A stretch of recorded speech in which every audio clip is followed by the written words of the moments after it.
Les aveugles sont de plus en plus nombreux en Afrique. Dans un pays comme le Burkina Faso, il y aurait 500 000 malvoyants et 200 000 personnes complètement aveugles. Ils s'appellent Souleymane, Abraham, Clémentine ou Wenkouni. Ils connaissent l'exclusion de leur famille.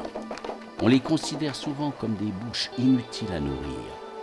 Ils connaissent l'exclusion sociale. On ne les inscrit parfois même pas sur les registres des naissances. Ils connaissent l'exclusion économique. On ne pense même pas qu'ils pourraient apprendre un métier au lieu de venir grossir la cohorte des mendiants professionnels. Ils connaissent enfin l'exclusion spirituelle. On les considère comme un signe de malédiction pour une famille ou un village.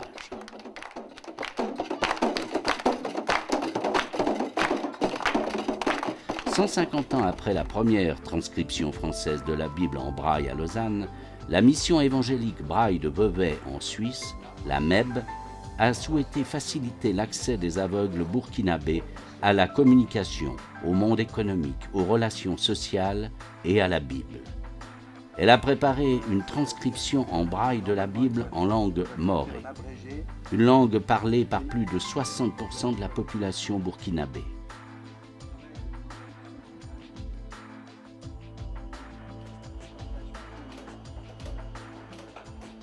Au Burkina Faso, ce travail financé par la mission évangélique Braille ne serait rien sans celui qui est devenu une sorte de père pour beaucoup d'aveugles.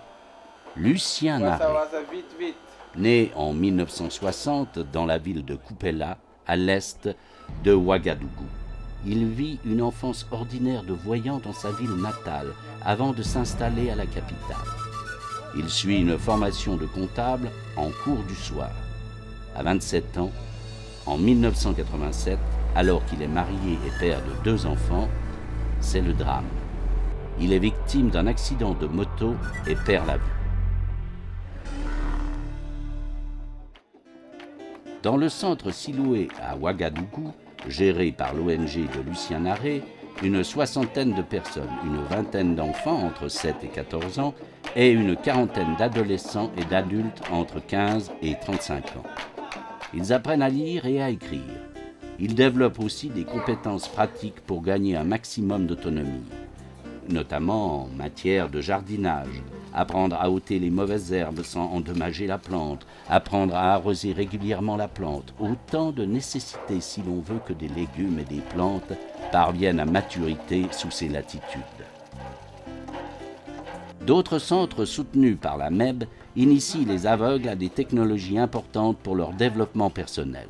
Aux plus jeunes, on apprend les techniques d'écriture du braille. Manier le poinçon et la tablette avec dextérité est alors requis. Il est aussi possible de s'initier à la machine à écrire le braille qui permet d'aller plus vite. Aujourd'hui, les nouvelles technologies sont de plus en plus accessibles aux aveugles africains. La reconnaissance vocale permet de gérer son courrier électronique et d'entretenir des relations avec l'ensemble de la planète, aussi bien qu'en voyant. Grâce à l'ONG de Lucien Naré et grâce à la MEB, la condition des aveugles au Burkina Faso connaît une véritable révolution.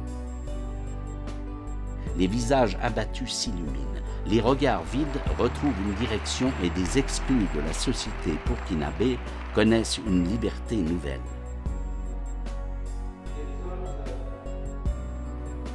Certes, il reste encore beaucoup à faire, mais des pas de géant ont été accomplis pour une authentique intégration des aveugles et des handicapés de la vue dans la société du Burkina Faso.